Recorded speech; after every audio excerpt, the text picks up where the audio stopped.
Gracias porque tú eres bueno, por tu misericordia. Gracias, Señor, por permitirnos llegar hasta este lugar, a congregarnos como iglesia, poder estar juntos aprendiendo más de tu palabra, Señor. Guía nuestros corazones, que te alaben y te glorifiquen, Señor, de corazón, en espíritu y en verdad, Señor. Que lo que aprendamos en tu palabra lo podamos poner en práctica, Señor.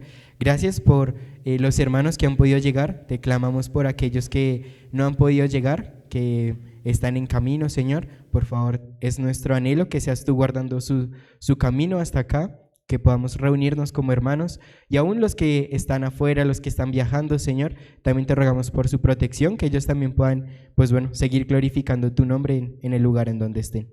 Te lo pedimos, Padre, y ponemos este tiempo en tus manos para que tú recibas la honra y la gloria. Oramos en el nombre de Jesús. Amén. Listo, amada iglesia, los invito a que tomen asiento y abran sus Biblias. Romanos capítulo 5. ¿Qué nos habla Romanos capítulo 5? ¿Alguno? ¿Alguien que me ayude con los micrófonos? Del amor de Dios. ¿Qué más nos habla Romanos capítulo 5? La justificación. Muy bien, Oscar. Justificación por la fe.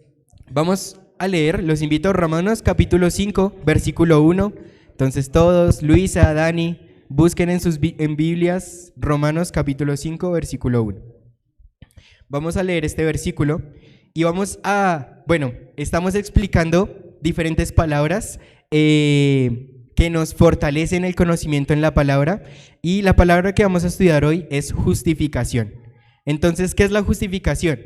Es cuando nosotros nos presentamos delante de Dios, pero si nos presentamos por nuestras propias fuerzas, ¿cómo estamos delante de Dios? Pecadores, sucios. Dios aborrece el pecado que está en nuestro corazón. O sea que es imposible acercarnos a Dios en nuestra condición.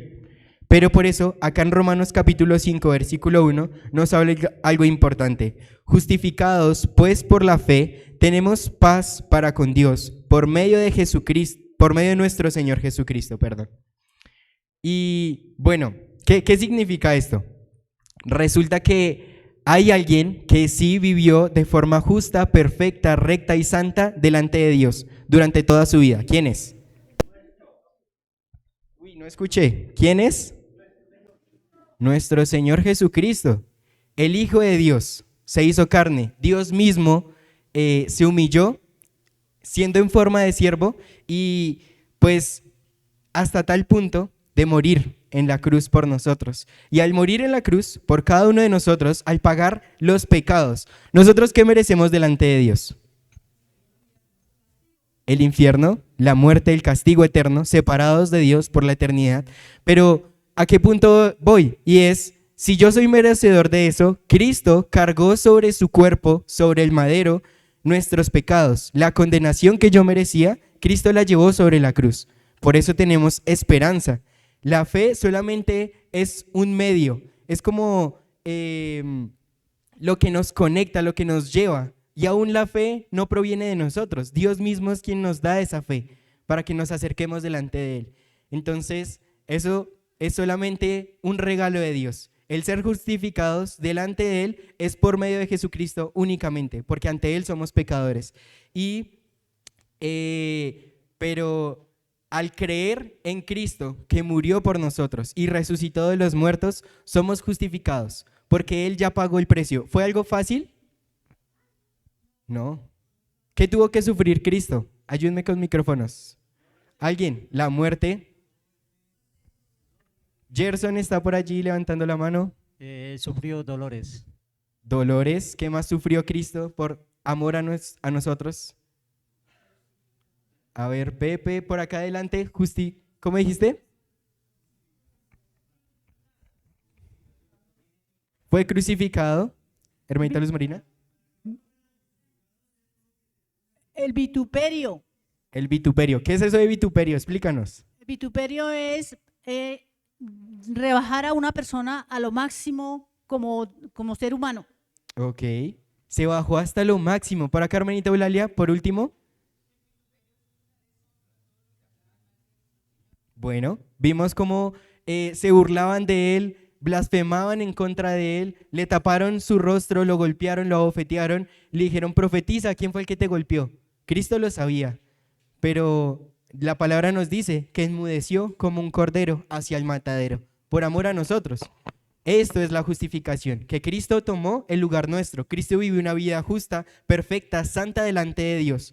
Pero por la obra que Cristo hizo por nosotros, Él se pone al frente de nosotros y Dios está viendo lo que Cristo hizo, no los pecados que yo cometo diariamente. Entonces, bueno, que podamos meditar en esto. Fuimos justificados por Cristo, por medio de la fe. Debemos creer en Él. Entonces, invito a mi hermanito Raúl, ¿qué estamos estudiando? Cristología. ¿Qué significa cristología? Pregunta que me hicieron el sábado en el examen doctrinal. A ver, ¿qué significa cristología? Muy bien, la doctrina, el estudio bíblico acerca de Jesucristo. Entonces, mi hermanito Raúl nos va a seguir enseñando. Gracias. Gracias, mi hermano. Por la cuestión de la gripa, no. Bueno, sí se puede llamar gripa. Buenos días, mis hermanos, iglesia. Dios les guarde, les bendiga. También las personas que están conectadas. Si hay alguna persona nueva que no tiene una relación personal e íntima con Cristo, si no ha sido permeado por el perdón de pecados, quizás hoy es el día. Cristo, el Señor, a través de su palabra, tiene un mensaje para usted. Primera pregunta para el auditorio, que se adelantó mi hermano Dani. ¿Qué estamos viendo? Pero ¿cuál fue la definición que expusimos aquí? ¿Qué es cristología? Necesitamos micrófonos. ¿Qué es cristología? Con el micrófono, no le dé miedo, no le dé temor. Allí la hermana Eulalia. Listo, tiene que ver con Cristo. Cristología, estudio de la doctrina de nuestro Señor Jesucristo. Listo, siga. ¿Tiene algo más que agregar? Todo lo que tenga que ver con el Hijo de Dios, con toda la obra redentora de Él, lo que es Él.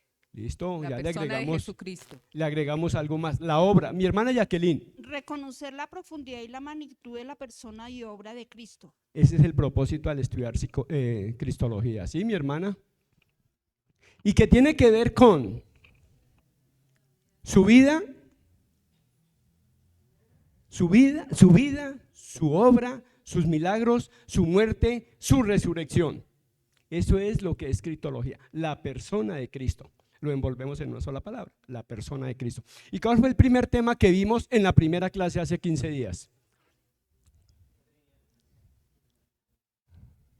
El primer tema que vimos hace 15 días.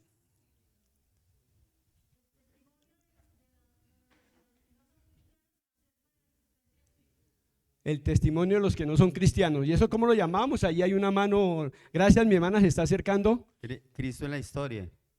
El Cristo histórico, ¿no? El testimonio histórico. Porque decíamos, alguien se acerca a nosotros y nos dice, listo, hábleme de Cristo. Y uno va a sacar la Biblia y le dicen, pero sin la Biblia.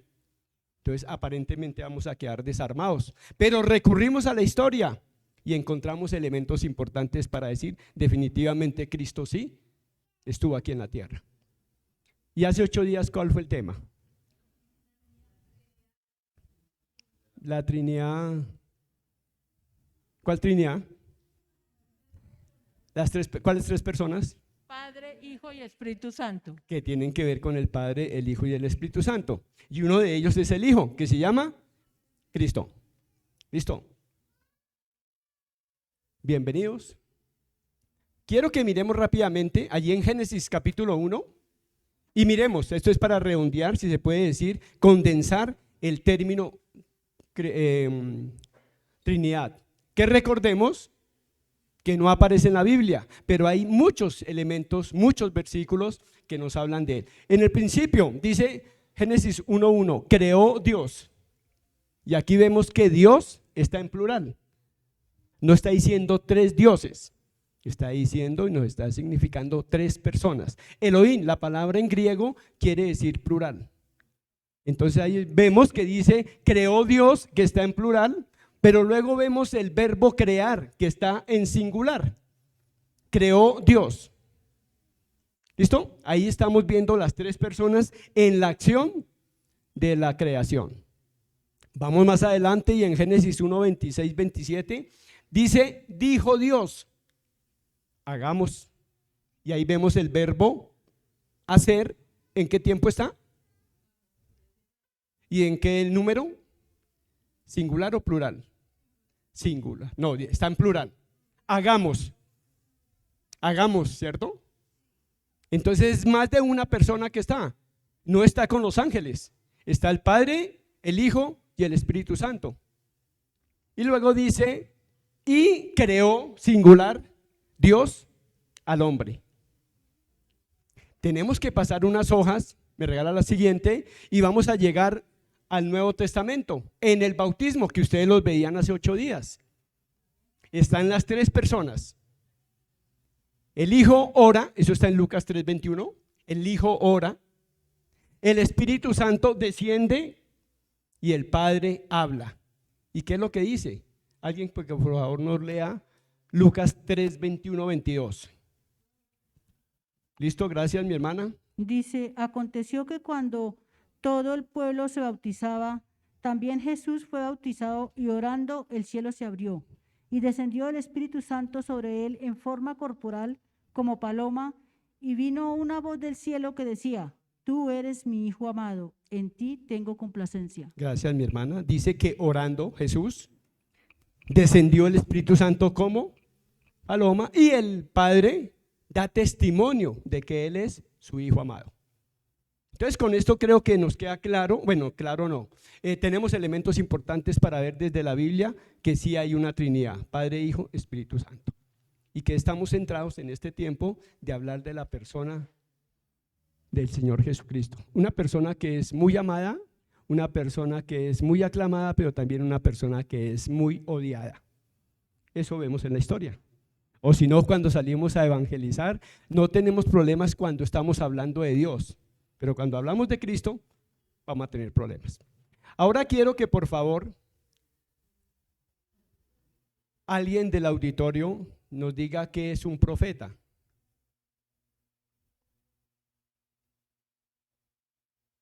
Gracias, mi hermana Marta. Un profeta es un enviado específicamente por Dios para dar una palabra al pueblo y esa palabra se cumple. Muy bien, mi hermana, gracias. ¿Por qué hablamos de profeta? Porque hoy quiero que miremos, una parte yo, una parte ustedes, del Cristo profético, del Cristo profetizado. Ese Cristo que fue profetizado con tiempo, con anticipación y que lo vamos a encontrar en la Biblia. Efectivamente, profeta es un portavoz de Dios. ¿Cómo nos habla hoy Dios? ¿Cómo habla hoy Dios al hombre? ¿Un texto bíblico? Pon el micrófono para que escuchen en las otras sedes, por favor. Bueno, hoy Dios nos habla es por el Hijo, en Hebreos 1, del 1 al 3. Muchas gracias, mi hermano. Hebreos, ¿cierto? 1:1. Dios, habiendo hablado de muchas formas, de muchas maneras a nuestros padres en otros tiempos. ¿Y cómo habló? Habló de diferentes formas. Pero hoy nos habla a través de su palabra, a través de su Hijo, a través de la revelación de Cristo.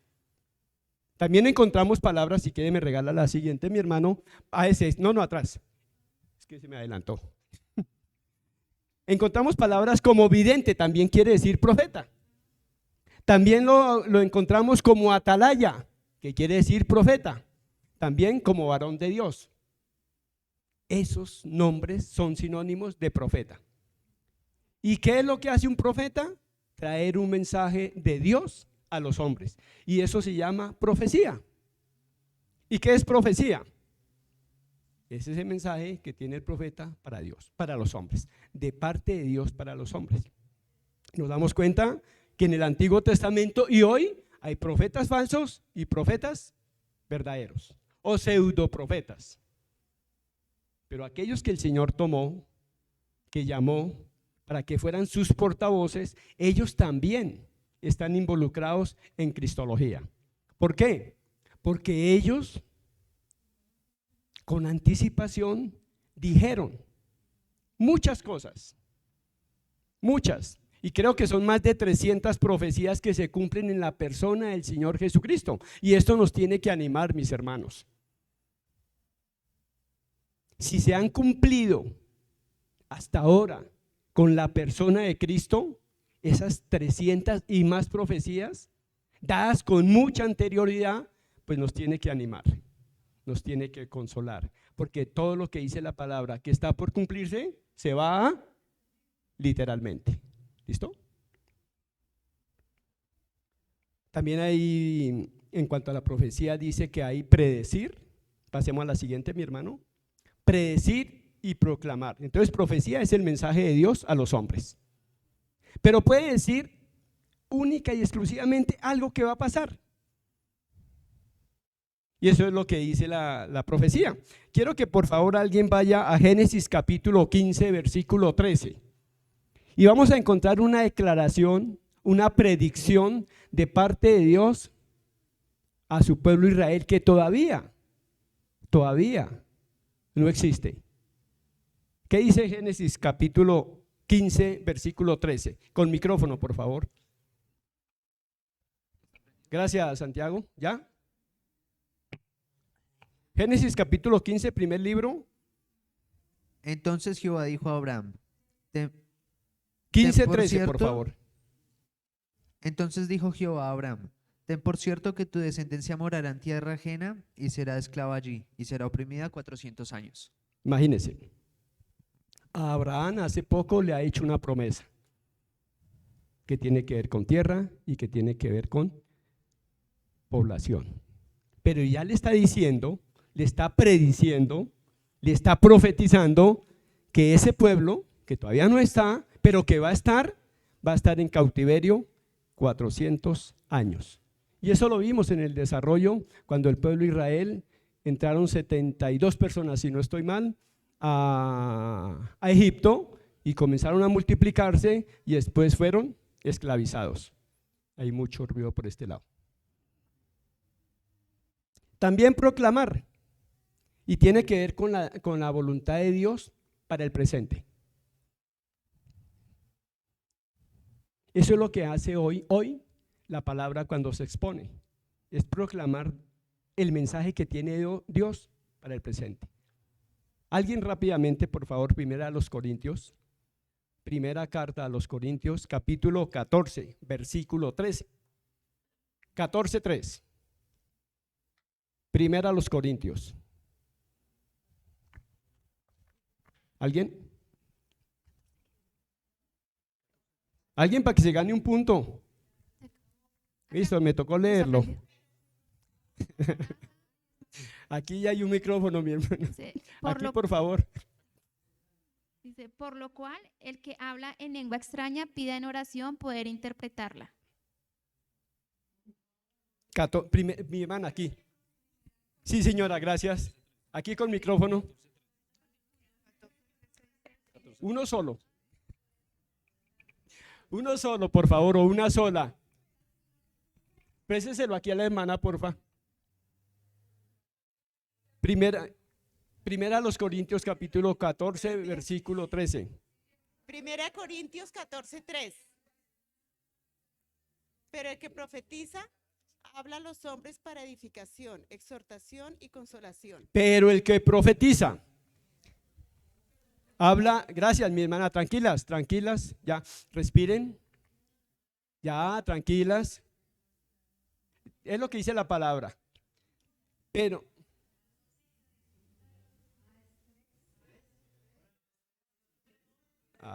ya, tranquilos, primera a los Corintios, capítulo 14, versículo 13. 13. Eso, 13. Por eso, tranquilos. Se puede equivocar usted, me puedo equivocar yo. ¿Qué leí? ¿Y cómo era? ¿Listo? Pero el que profetiza habla a los hombres. Ese es el tiempo presente. Esa es la proclamación hoy de lo que es profecía. ¿Para qué? Dice que para exhortar, para edificar y para consolar.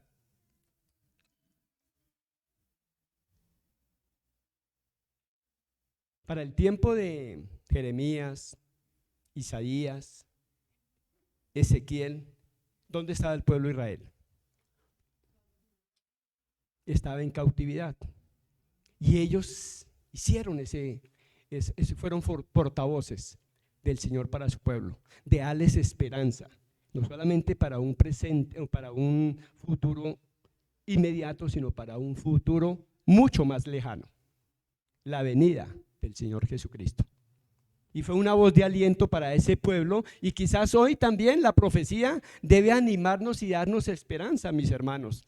Quizás estamos pasando por dificultad, quizás estamos pasando por calamidades. No sé cuál es el problema que está pasando usted o en su familia, en su hogar, no sé.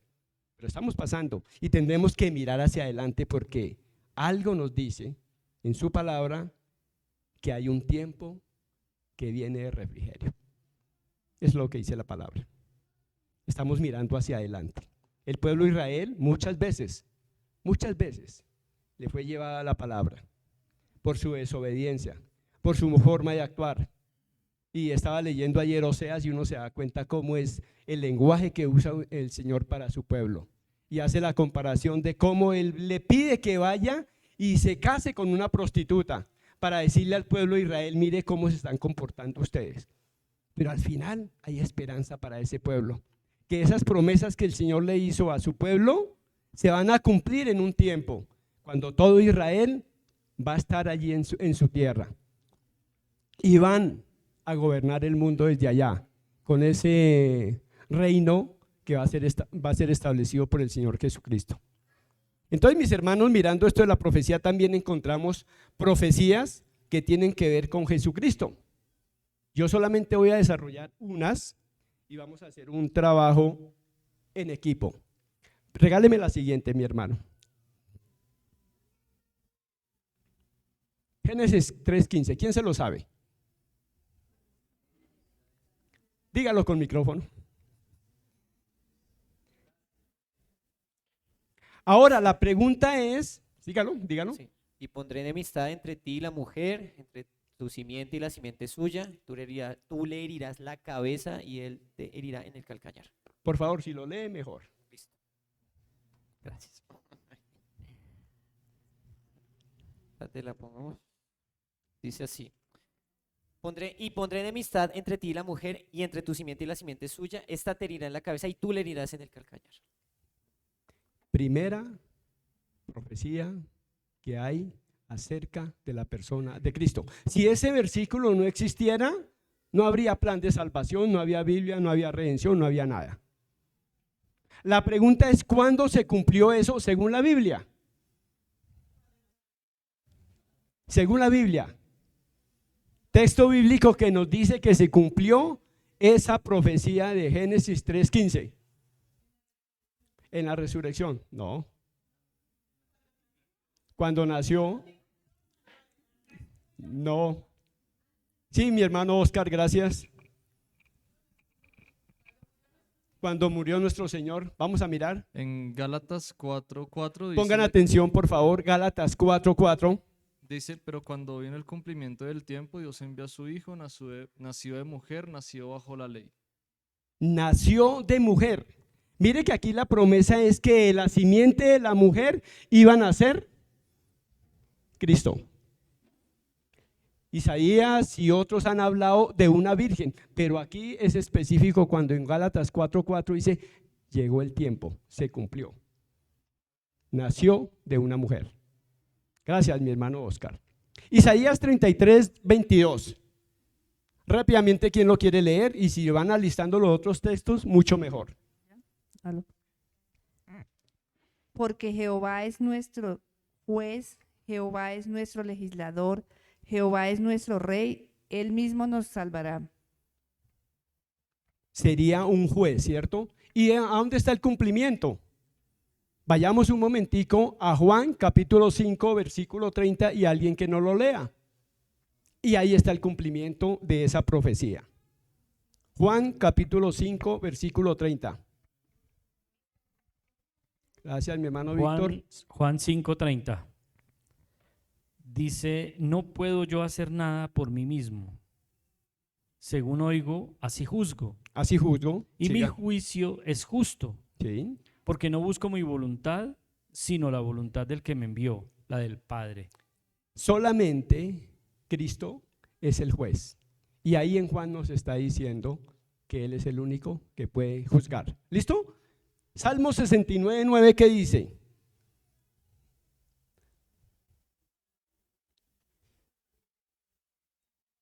Por favor, colaboración. Vayamos mirando los otros textos. Gracias, mi hermana Miriam.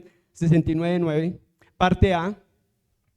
Porque me consumió el celo de tu casa y los denuedos de los que te vituperaban cayeron sobre mí. La primera parte nada más, la volvemos a repetir, porfa. Porque me consumió el celo de tu casa. ¿Listo? Sería celoso de Dios. ¿Y cuándo se cumplió eso? Eso sí todos lo sabemos. Cuando llegó al templo y lo purificó. Encontramos varios textos. Si quieren podemos ver Juan capítulo 2, versículo 15 al 17. Allí encontramos que entró y estaba convertido. Sí, señor, léalo. ¿Lo está leyendo? Ah, es que está haciendo señas. Juan capítulo 2, versículos 15 al 17. ¿Quién lo quiere leer, por favor? ¿Nadie? ¿Listo, mi hermana Eulalia? Hoy están desanimados. Gracias. Le tienen como miedo al micrófono. Y así Juan 2 del 15 al 17. Del 15 al 17. Ahora los dos. Juan capítulo 2, versículos 15, 16 y 17. Y haciendo un azote de cuerdas, echó fuera del templo a todos, y las ovejas y los bueyes, y esparció las monedas de los cambistas y volcó las mesas. Y dijo a los que vendían palomas: quitad de aquí esto, y no hagáis de la casa de mi padre casa de mercado. Listo. Entonces se acordaron sus discípulos que está escrito: el celo de tu casa me consume. Listo, mi hermano. Muchas gracias. Ahí tenemos más textos. Salmos 41:9. Salmos 118:22. Salmos 16:10. ¿Quién quiere leer y cuál va a leer? 118:22. La piedra que desecharon los edificadores ha venido a ser cabeza del ángulo. La piedra que desecharon. ¿Qué pasó, mi hermana Karen? ¿Lo vuelve a leer?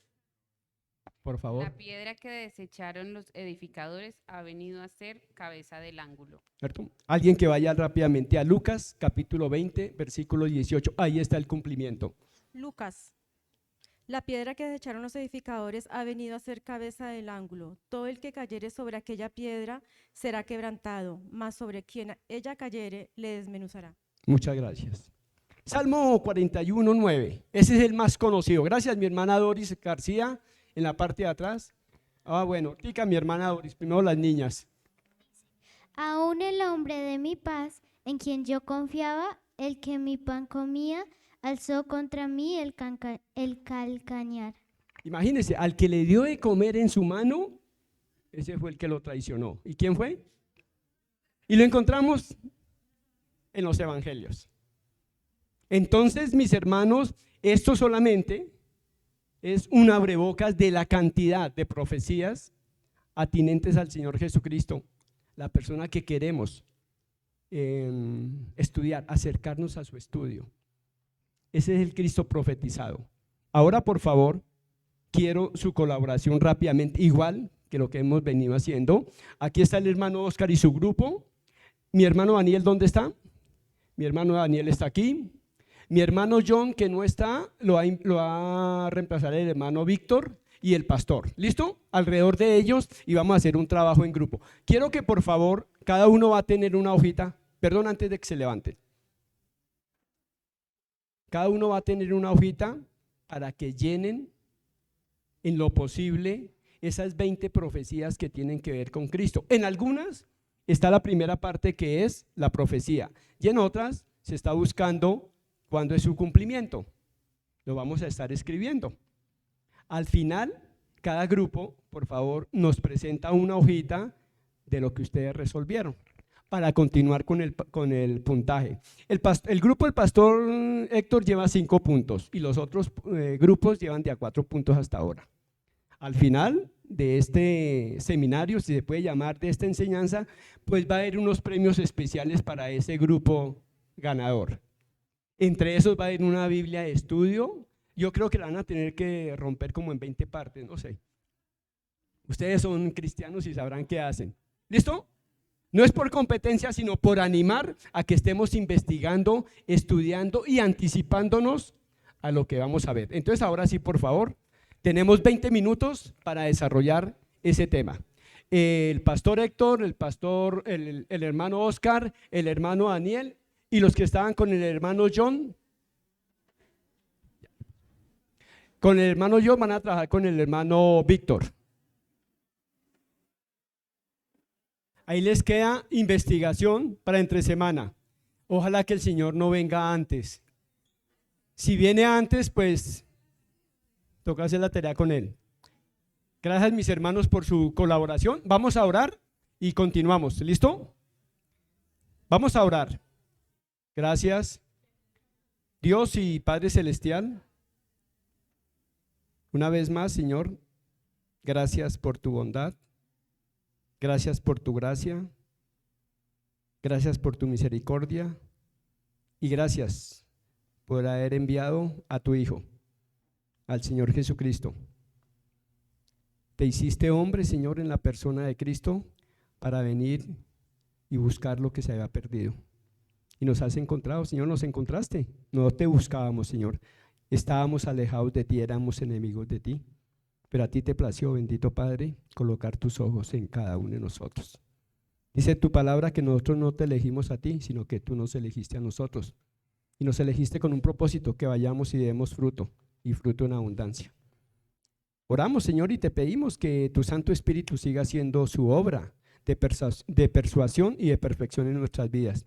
Y que ante todo, Señor, tengamos ese denuedo para ir y llevar las buenas nuevas. Oramos por aquellas personas que han escuchado parte de esta enseñanza y que sus corazones, Señor, comiencen a ser conquistados, cambiados y transformados por tu Santo Espíritu. A ti la honra y la gloria, en el nombre que es sobre todo nombre, en el nombre del Señor Jesús, que vive y reina por los siglos. Amén y amén.